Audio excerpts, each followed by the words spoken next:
अस्सलाम वालेकुम दोस्तों, आप देख रहे हैं एडवांस टेक चैनल। और आज मैं आपके लिए एक वीडियो लेकर आया जिसमें मैं आपको बताऊंगा कि आप अपने एसी को किस तरह से बेटर परफॉर्मेंस ले सकते हैं और उसको किस तरह से उसकी लाइफ टाइम जो है वो ज़्यादा कर सकते हैं। तो दोस्तों, ये जो आपको सामने एक स्प्लिट एसी खुला हुआ नज़र आ रहा है, इसके ऊपर से कवर उतारा हुआ है। तो दोस्तों, ये एसी जो है ये 2005 में यहाँ पे लगाया था। 2005 से लेकर अब तक इसमें कोई मेजर प्रॉब्लम नहीं आई, कोई इसमें मेजर फॉल्ट नहीं आया। उस वक्त से लेकर अब तक ये बिल्कुल ठीक चल रहा था। और अभी भी इसमें कोई फॉल्ट नहीं है, अभी भी ये बिल्कुल ठीक है। और इसको ये अंदर से अगर मैं आपको कंडीशन दिखाऊं तो आपको बिलीव नहीं आएगा कि इसकी कंडीशन कितनी अच्छी है। बिल्कुल ऐसे जैसे 0 मीटर होता है, जैसे अभी बॉक्स पैक निकाला हो। और इसमें किसी किस्म का फॉल्ट नहीं है। तो उसकी वजह यह है कि दोस्तों, इसकी टाइम टू टाइम मेंटेनेंस होती रहती थी, टाइम टू टाइम इसकी जो केयर करते थे। उसकी वजह से जो है ये इसकी परफॉर्मेंस भी अभी तक बिल्कुल अच्छी है। और ये 2005 से लेकर अब तक आई गेस 12 से 13 साल हो गए इसको लगे हुए। लेकिन अगर मैं आपको इसकी कंडीशन दिखाऊं, इस फ्लैपर की, तो दोस्तों ये आप देख सकते हैं कि इसके अंदर बिल्कुल भी डस्ट नहीं है, बिल्कुल ये चौक नहीं है अंदर से। इवन इसके अंदर की ट्यूब्स जो है वो नज़र आ रही हैं, फ्लैपर ट्यूब वो बिल्कुल ऐसे ही है जैसे 0 मीटर होता है। और अगर मैं आपको अंदर से ब्लोअर की कंडीशन दिखाऊं तो ब्लोअर भी बिल्कुल ठीक है, उसमें भी कोई ज़्यादा डस्टिंग वगैरह नहीं फंसी हुई। उसकी दोस्तों वजह यह है कि इसकी हर साल हर सीज़न में इसकी मेंटेनेंस होती है।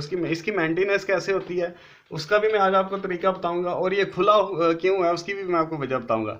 दोस्तों, इसकी जो यहाँ पे इलेक्ट्रॉनिक्स की कंट्रोल किट लगी होती है, कंट्रोल यूनिट लगा होता है, उसमें प्रॉब्लम आ गई है। तो उसकी वजह से ये जो एसी है ये 2-4 मिनट चलता है था, उसके बाद कूलिंग पूरी किए बगैर ये जो है ट्रिप हो जाता था। तो इसके कंट्रोल यूनिट में प्रॉब्लम थी। इसकी जो इधर एक डिवाइस किट लगी होती है, सिर्फ उसकी वजह से ये खुला हुआ है। अदरवाइज ये अभी तक इसका कंप्रेसर, इसका ब्लोअर, इसका इंडोर यूनिट, इसका outdoor unit, everything is performing very well. दोस्तों, आज मैं आपको टिप्स भी बताऊंगा कि आप किस तरह से अपने एसी को ठीक तरह से काम ले सकते हैं। तो ये अगर 12-13 साल ये एसी चल सकता है तो आपका एसी भी जो है वो ज़्यादा देर चल सकता है। तो दोस्तों, इस फ्लैपर के ऊपर एक कवर लगा होता है, वो इस साइड पे पड़ा हुआ है। ये इसके ऊपर एक जाली लगी हुई है, ये जाली के ऊपर एक फोम भी लगा होता है। तो दोस्तों, इसका मकसद क्या होता है, ये जाली का और इसके आगे जो फोम लगा होता है उसका मकसद क्या होता है वो मैं आपको दिखाता हूँ। तो ये जो इसका यूनिट है, ये इसके अंदर से ठंडी जो एसी की जो ठंडी हवा आती है वो इधर से गुजरती है। तो ये जो ब्लोअर लगा है इसके नीचे, वो यहाँ से हवा को खींचता है इसके अंदर से और यहाँ से बाहर निकालता है, तो हमें ठंडी हवा फील होती है।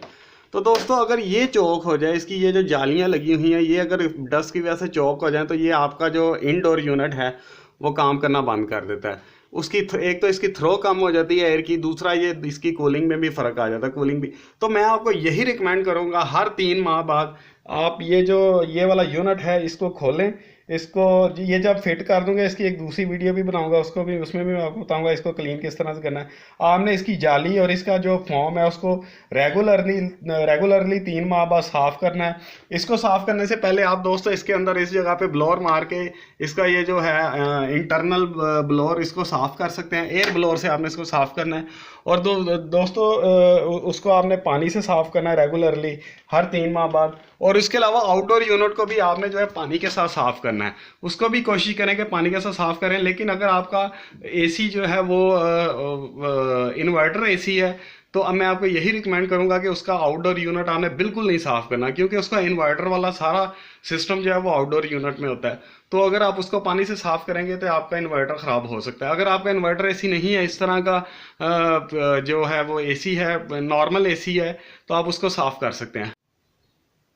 और दोस्तों, एक और बात कि आप जहाँ पे आपने ये एसी इंस्टॉल करना है जिस रूम में, उस रूम में एक तो ये है कि जब ये चाह रहा हो डस्ट वगैरह जो वो ना वो उड़े। यानी कि आपने जब ये एसी चाह रहा है तो इसको अवॉइड करना है डस्ट से, यानी कि डस्टी इन्वायरमेंट में इसका इनडोर यूनिट काम ना करे, इसको बंद कर दें। अगर आपके रूम में डस्ट वगैरह उड़ रही है तो मैं आपको यही रिकमेंड करूँगा कि आप इसको यूज़ ना करें। और दूसरी बात यह है कि दोस्तों, जहाँ पे आपका किचन है यानी कि किचन अगर आपका सेपरेट है तो आप इसको यूज़ कर सकते हैं, लेकिन मैं आपको यही रिकमेंड करूँगा कि किचन के साथ या किचन के करीब इस इंडोर यूनिट को आप बिल्कुल यूज़ ना करें।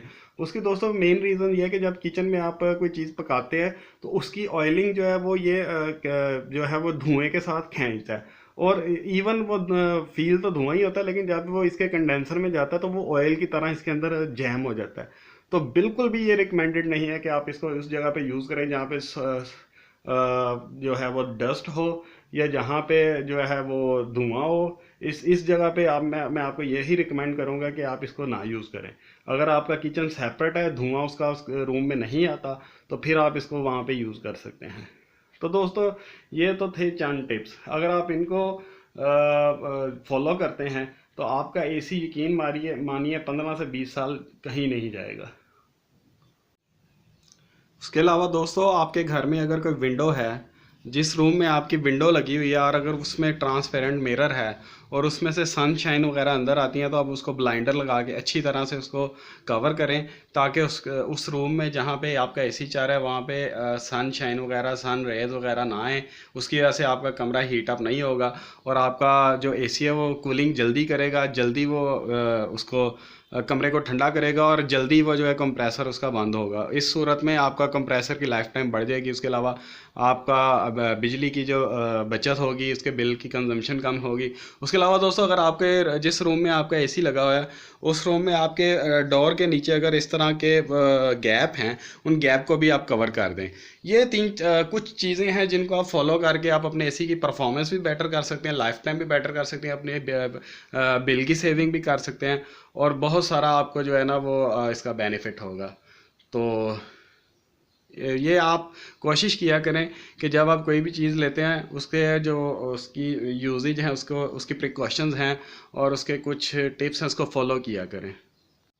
और जिस रूम में आपका एसी लगा हुआ है, जब आप एसी यूज़ कर रहे हो तो मैं आपको यही रिकमेंड करूँगा कि साथ आप उसके फ़ैन भी ऑन कर दें, ताकि उसकी जो कूलिंग है वो इजीली स्प्रेड हो, पूरे कमरे में वो फैल जाए, और उससे भी आपका कमरा जो है वो जल्दी कूल डाउन होगा। तो आपका आउटडोर यूनिट है वो अंडर दी शेड होना चाहिए, यानी कि वो किसी साए वाली जगह पे होना चाहिए। वो इस तरह एक्सपोज ना पड़ा हो कि उसके ऊपर कोई ना कोई धूप पड़ रही हो, डायरेक्टली सनशाइन उसको इफेक्टेड कर रही हो। अगर आप उसको किसी कवर में रखेंगे, कवर्ड एरिया में जहाँ पे छाँव होगी, तो उसकी कूलिंग की परफॉर्मेंस भी ज़्यादा होगी, उसके पाइपलाइन भी ठीक रहेगी, उसका कंप्रेसर भी ठीक रहेगा, उसकी गैस भी ठीक रहेगी। तो ये भी उन टिप्स में शामिल है। अलावा दोस्तों मैं आपको यही रिकमेंड करूंगा कि आप एक साथ स्टेबलाइजर यूज़ करें। जैसे हमने ये साथ एक स्टेबलाइजर लगाया हुआ है, ये 5000 वाट का स्टेबलाइजर है। ये काफ़ी देर पहले लिया था, जब ये एसी लिया था तभी हमने साथ ये परचेज करके लगाया था, उसकी वजह से भी ये अभी तक बचा रहा है। अदरवाइज जो पाकिस्तान की फ्लक्चुएशन है इलेक्ट्रिसिटी की, उसकी वजह से तो एसी आई गेस एक दो सीज़न निकालते हैं, अपनी वारंटी सिर्फ पूरी करते हैं और उसके बाद जो है वो अपना काम करना बंद कर।